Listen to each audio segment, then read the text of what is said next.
This is Tricia Barr, and I'm here again for another episode of Fangirl Chat.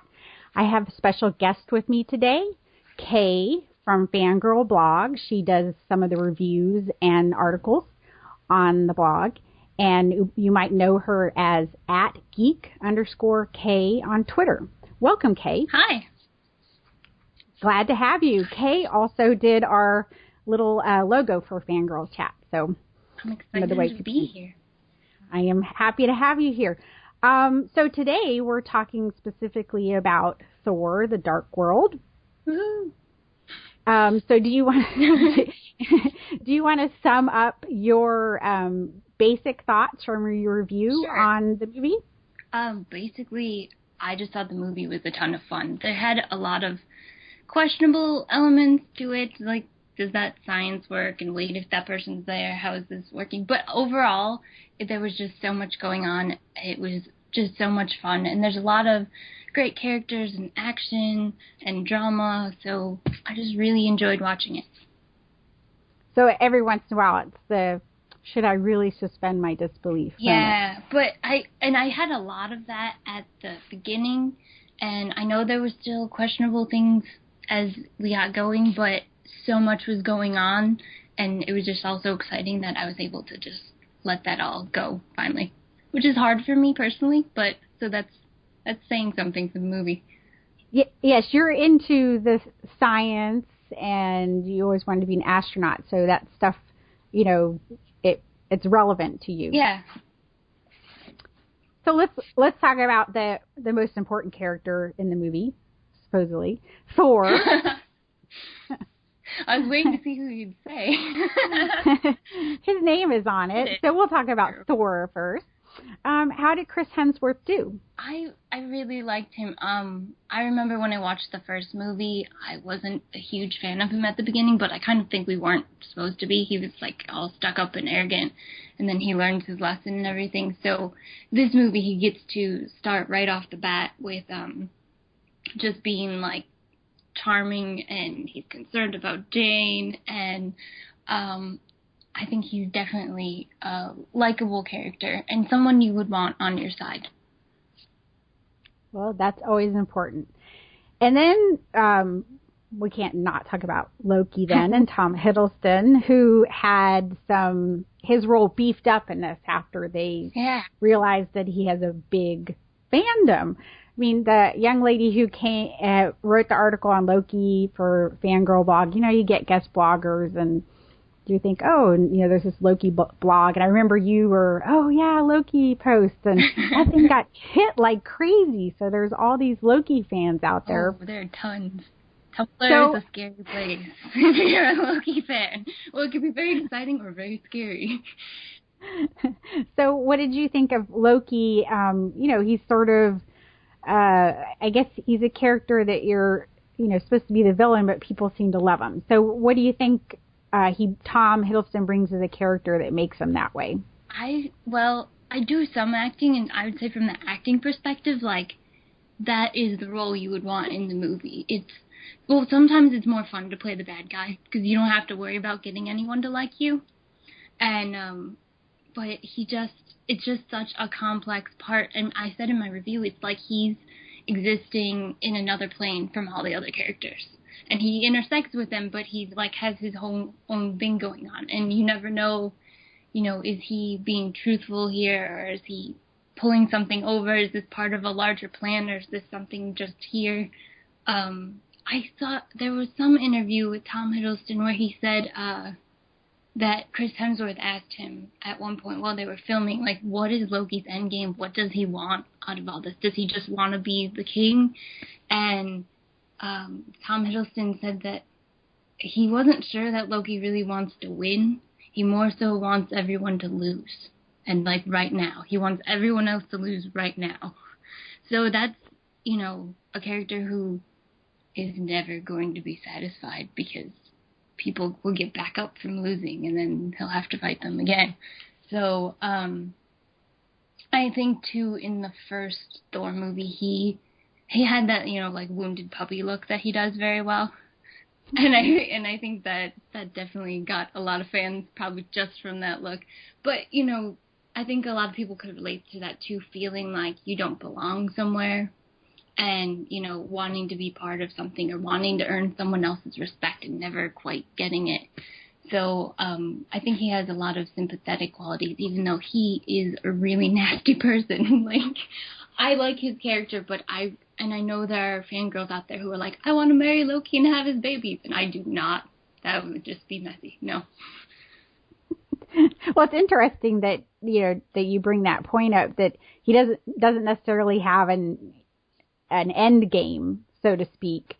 Whereas Thor, would want to bring peace to Asgard, peace to Earth, that type of thing, bring about stability. They do sort of see an end game where it's an immediate fix. I want you to lose now. Yeah. So if you're fighting somebody and you think that they have a long-term end game when really they just have the end game is this moment right there and right now, then you have to adjust to that mindset. Very interesting. I saw some other commentary somewhere. I think it might have been from, I don't know if it was from Kevin Feige, the producer, or Alan Taylor, the director. Might have been on the Empire podcast that they talked about that you could say that the first Thor movie, Avengers, and Thor The Dark World is like a Loki trilogy. He's trying to get the throne of Asgard in the first one, and then he's like, okay, that didn't work. I'm going to get Earth and rule over that, and that didn't work. And then he's got another game in this one, and he have you seen the movie? Not yet. Okay. So should we not talk spoilers at all? You can spoil. Okay. Well, he finally achieves kind of a goal in the end of this one. Well, there you go. A 3-movie attempt to finally get there. 3 movies. So now let's talk about one of the most important women in the movie. There's a couple, I think, but we have Natalie Portman, who is, near and dear to our other fandom, which is Star Wars. Mm-hmm.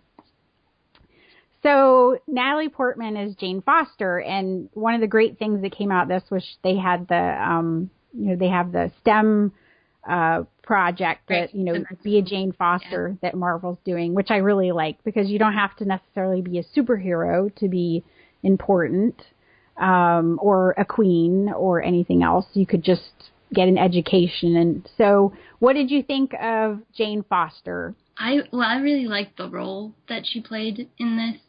I think I said in my review that, I liked that, like, science was saving the day. You have all these people with all these powers and strength and everything, and, like, she was the one really making changes in their whole situation. And I've heard some criticism that, people didn't like that it seemed like she was, just sitting at home being sad that, Thor he promised her he'd come back at the end of the first movie, and he did come back with the Avengers, but he didn't see her.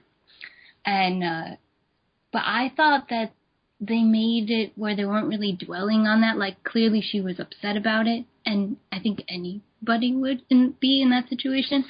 But, that, she was still doing some stuff. And in the beginning of the movie, she's trying to go out on a date, and it's not going very well. Well, she's trying to move on, but still sad. I think that's fair. Yeah. You also talked about Kat Dennings' role in this movie. You want to talk about her a little bit? Sure.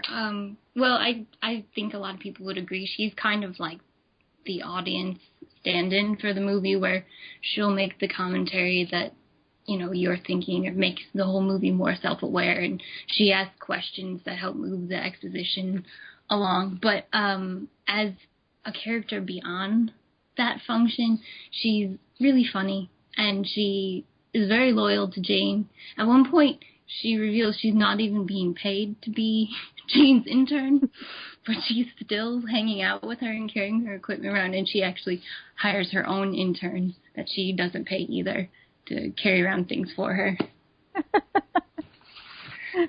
There you go. We're a little buddy system. Yeah. And then there's actually there's still more women to talk about. There are. So we have Renee Russo, mm-hmm. and Jamie Alexander, who are from Asgard, right? Right. And Frigga and Lady Sif. So Frigga is Thor's mom. Yes. And Lady Sif is one of the warriors. Mm-hmm. All right. So, Ghosh, tell us. Okay. Well, I was kind of disappointed Lady Sif has a very little screen time in the movie. She's definitely a tough person. You know, they make that very clear. And there actually is a little bit between her and Jane Foster. Thor's father, Odin, has kind of been like, you should just marry Sif and she'd make a good queen and live happily ever and stop worrying about this Earth girl. And, you know, and Thor's kind of resistant to that. And it's not, I know in the comic books that Thor and Sif are together at some points, but here it's not really clear if they are just friends. And it seems like someone, you know, he's grown up with and spent a lot of time with, and I'm sure he, like, loves her as a sister, but doesn't think of her that way. And there's just this brief moment where Sif and Jane pass in Asgard, and Sif kind of, like, gives her the once-over with the eyes and, like, stares her down for a moment. And I liked that because it could have evolved into, like, a catty girl fight thing, and that would have been annoying to me. But instead, this was kind of like a, you know, just trying to measure up who this person is that has made, you know, such an impact on Thor. And also, if you have a friend and he, you know, of the other gender, and you think of them like a brother or something, and they start dating someone new, you always want to protect them and make sure that, you know, the person has the best intentions and everything. And so I think that's at least what I took of what she was doing there. There you go. So essentially, I get that this movie is a lot about relationships, family, friends, and, you know, some of the family that doesn't always turn out so well. Is that correct in what you got out of the movie? Frigga, we didn't really talk about her. And yet some other, I've listened to a lot of interviews, but some other interview, her and Tom Hiddleston had talked about how they had made a backstory in the first movie that Frigga had taught Loki how to do magic and all his magic skills. And I guess the people making the movies liked it so much that they actually incorporated it into this movie. So it's really, you know, at the end of Avengers, he's tried to take over Earth and failed, and everyone's very disappointed in him.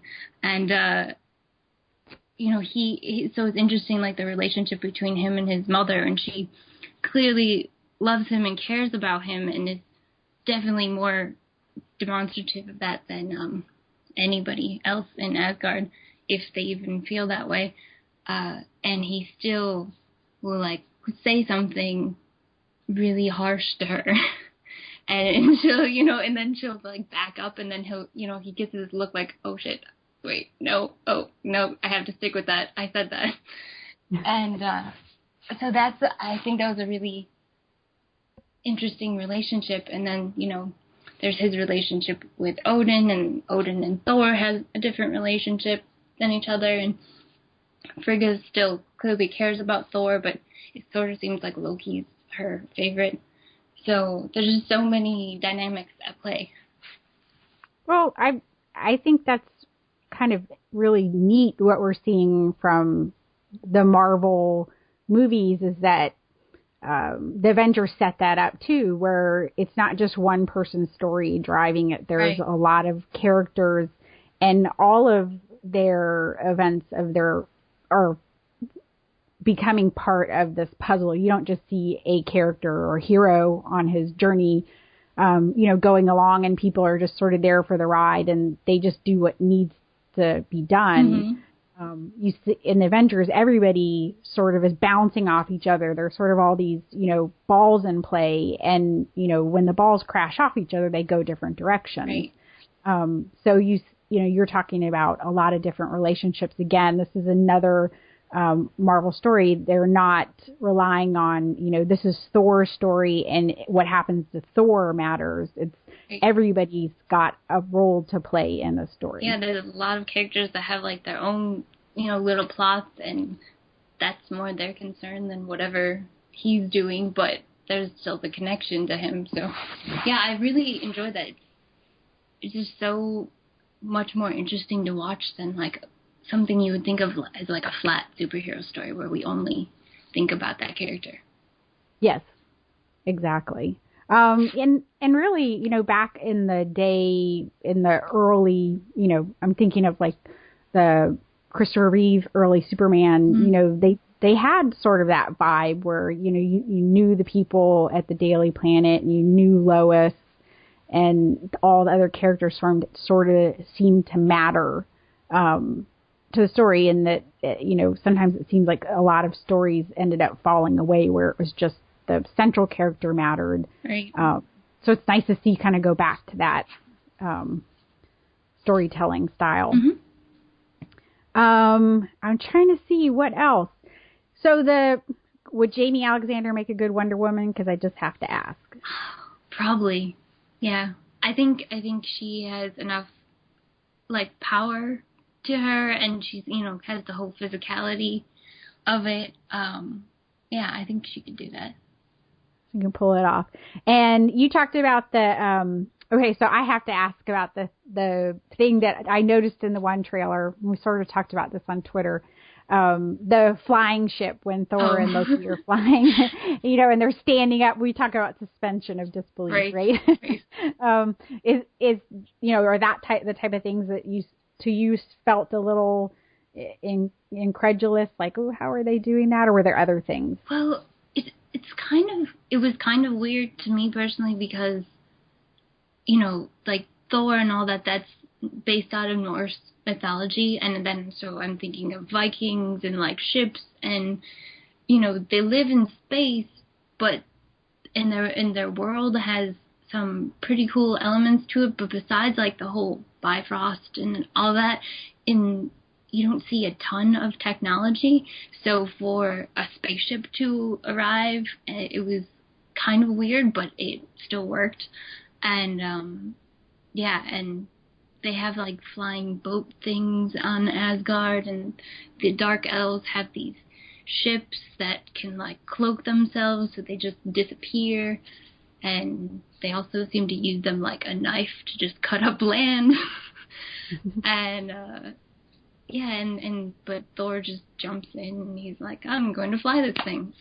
I don't know if he has any experience doing that, but so it was kind of weird for that blending of it, but still really neat.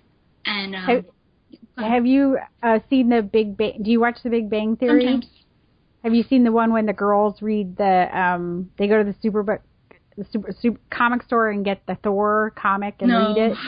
And they have this whole debate about Thor's hammer, and they end up, like in this huge debate over it. They're like, so it's just kind of funny, they ended up having a debate about the magic and how it works, and then reasoning it all out. I thought that was great. Yep.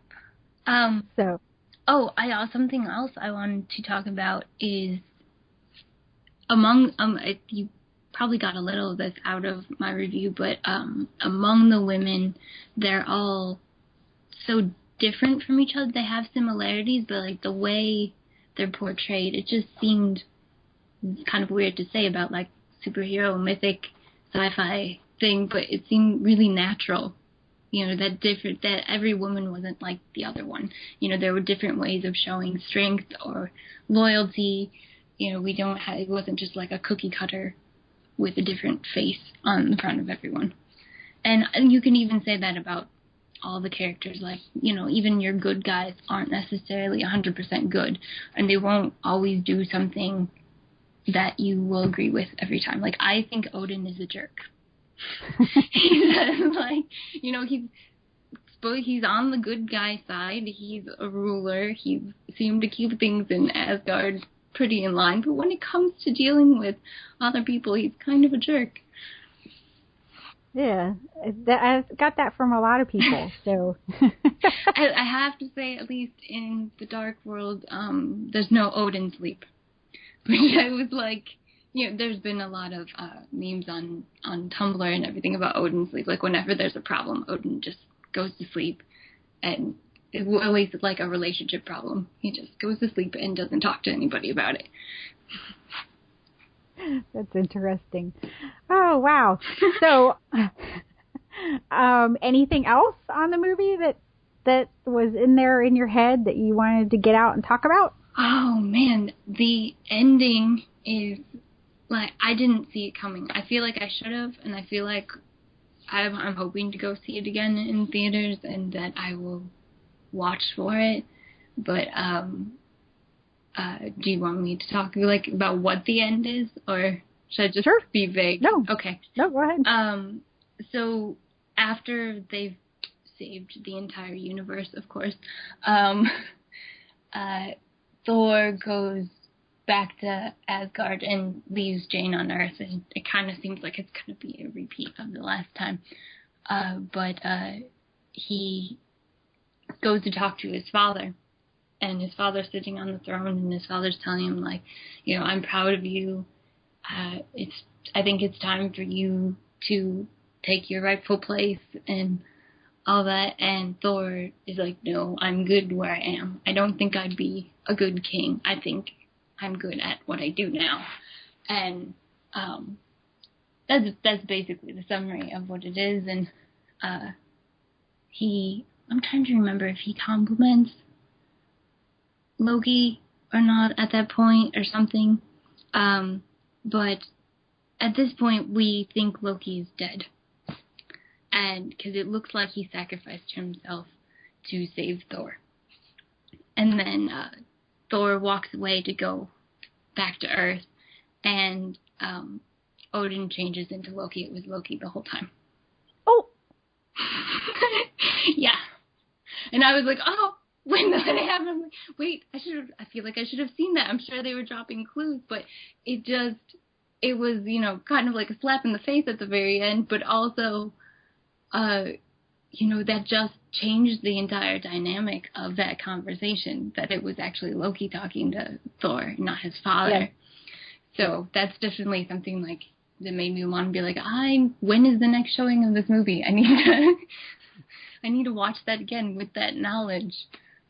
And then so that's why they had to set up that he remind everybody that he was a shapeshifter. Yes. Yeah, and there are two scenes. There's one like mid-credits and one at the end of the credits. And so if you go see it in theaters, please actually stay, because they're not like the best things ever, but they're nice. One is for the next movie, Guardians of the Galaxy, because they do that little like tease of the next movie. Which I didn't realize that's what it was for at first, and I was like, what the hell is going on?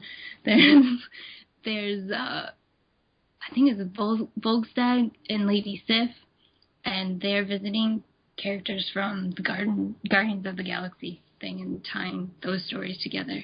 And then the last scene is kind of a plot tie-up for Thor and Jane. And then there's a little funny bit at the end. But so many people in my theater walked out. You're like, I know, and I was like, the music's so loud, they won't hear me if I yell.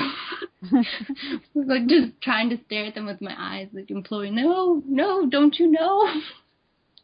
She said, please, people, sit down. But I really felt a bond with the people who did stay. I was like, we all know this. We understand. Oh, that's great. Okay, so this movie's got a thumbs up recommendation from you. Oh, yes. I'll be buying it on DVD and watching the heck out of it. There you go. And do you think it's leaving room for more Thor stories? Oh, yeah. Especially since, he doesn't take the throne and all that. There's, a chance to offer that up to him again.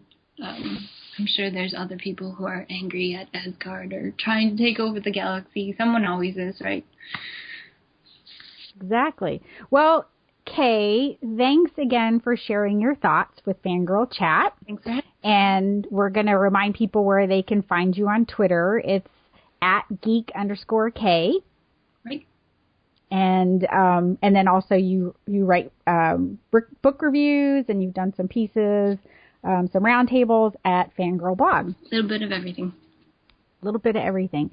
All right, so thank you very much, and we're going to wrap up this edition of Fangirl Chat. We'll be back with more sometime this week.